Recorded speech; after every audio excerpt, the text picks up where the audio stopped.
it's not impressive because guess what? If you're 150 pounds soaking wet and you have abs, you probably look like nothing, especially if you're 6 feet tall.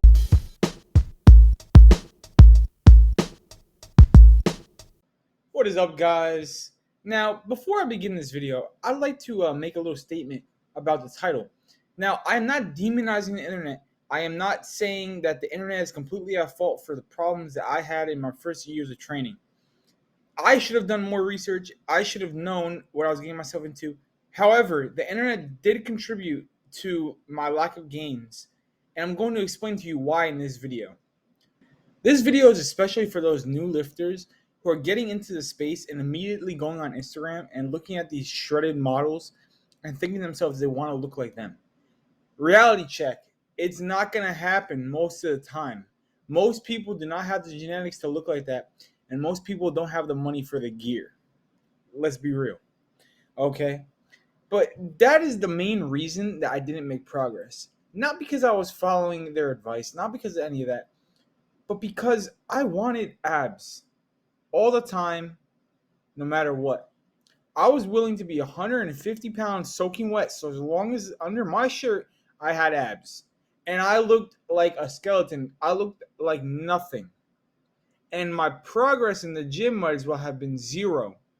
I started working out when I was about 15. And when I was 15, I just did some BS in the gym, fucked around. I didn't really know what I was doing. I was just lifting, and if I mostly played basketball, so I would go to the gym every once in a while if the basketball court was too full, and I'd get some sets in. And then if the basketball court cleared up a little bit, I'd go back and play basketball. It was never really because I wanted to go to the gym. Then when I was 16, I really started getting involved in the gym because I stopped playing basketball and I wanted something to fill that void. So I started lifting more and more. And that year is the year I ended up in the hospital being damn near anorexic. I started reading all these dumb articles on things like Men's Health and these terrible magazines that just spew bullshit, complete bullshit about nutrition and training. And I ended up plummeting from around 155 pounds to around 135. And my heart rate was in the 20s.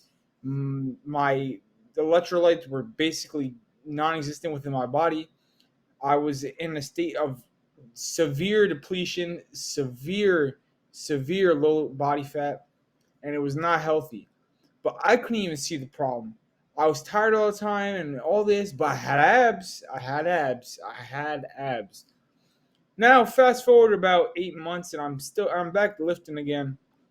And this time, I'm eating, right? I'm eating, but I'm not eating enough, okay?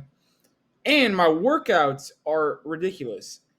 First of all, the reason I started trying to not eat a lot to make progress is because of a special person who promotes gaintaining. Now, gaintaining probably can work for genetically gifted people. However, for the average population that is natural, I really don't believe that gaintaining will do anything. It might make a little bit of progress, but in reality, the reason that bulking helps so much in building muscle is because the surplus of energy allows you to lift heavier in the gym and progressively overload more over time. This is the reason that bulking works. It's not because you're getting fat, right? It's because you have more energy to spend on lifting weights. If you're in maintenance, which in reality, if you're maintaining a shredded six pack, you're not really maintenance. You're kind of below maintenance, like in reality. So you're maintaining a low body fat that might not be good for your health. Some people can maintain a low body fat and still not be hungry, but for most people, having shredded abs, it's gonna make them really hungry. It's gonna make them not feel good, and so therefore they're maintaining this terrible state of feeling. How can you possibly progressively overload if you don't have the energy to do so? This is why a surplus works. And this is why I wish I hadn't have followed that advice. I also wish that I hadn't allowed body dysmorphia within the fitness industry to penetrate my mind. because that is exactly why I wanted to gain. I loved the idea of gaintaining specifically because I wanted to keep my abs. I felt as though abs are the most important thing there is, right? Nothing else matters. I can look like a complete noodle with a shirt on. I can walk around looking like a complete noodle cartoon character. My arms are like freaking spaghetti, but I have abs underneath. If I take my shirt off, I have abs, which it's not impressive because guess what? You're 150 pounds soaking wet and you have abs, you probably look like nothing, especially if you're 6 feet tall, right? Like, you're going to look like absolutely nothing. Now, another problem that I had was I was doing these ridiculously high volume workouts just in order to maintain the abs. I wanted to do as minimal cardio as possible and still eat a lot and still maintain my abs. So I was doing like literally full body workouts 6 days a week to 7 days a week where I did like two back to back sets, but two back to back sets. I would do supersets with 10 sets of each exercise and superset it. And that was literally, I did like sometimes 6 to 7 supersets in one workout. I would do that in like an hour and a half, and I was just sweating and fried by the end of it. Literally, if anything happened, it wasn't good muscle damage. It was literally like I'm taxing my joints to the maximal point. And that's what happened. My joints were aching. I rarely felt sore in my muscles after the first couple of weeks of doing this. And all I noticed was that I was just getting extremely tired, sweating like crazy, and my joints were aching. It was completely terrible. And not only was it terrible for my joints, it was terrible for my progress because you can't make progress if you're resting 10 seconds in between sets, doing 10 sets of chest, like 30 sets every day for 6 to 7 days a week, plus your back, plus your legs. How can you recover? You can't. You cannot get stronger. You cannot progressively overload. You will not get anywhere.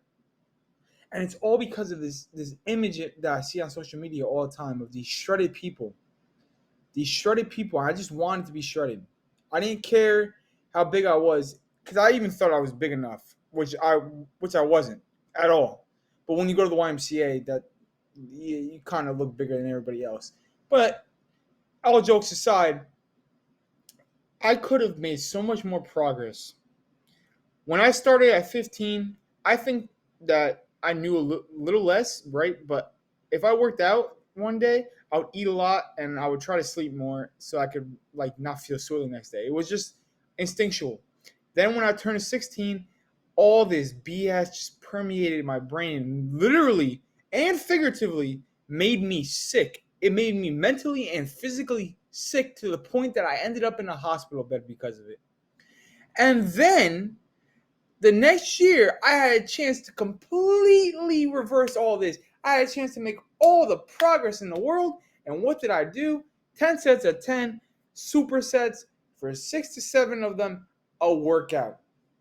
A workout. And they were all full body. Then, my freshman year of college, which was this year, for about 6 months, I was kind of doing the same thing. Almost the same thing. I was not doing the 10 sets of 10 supersets, but I was doing like push pull legs, and it would be like 30 sets, 40 sets for the workout, for like a chest workout, for a leg workout, for all of it. And you can't possibly train harder.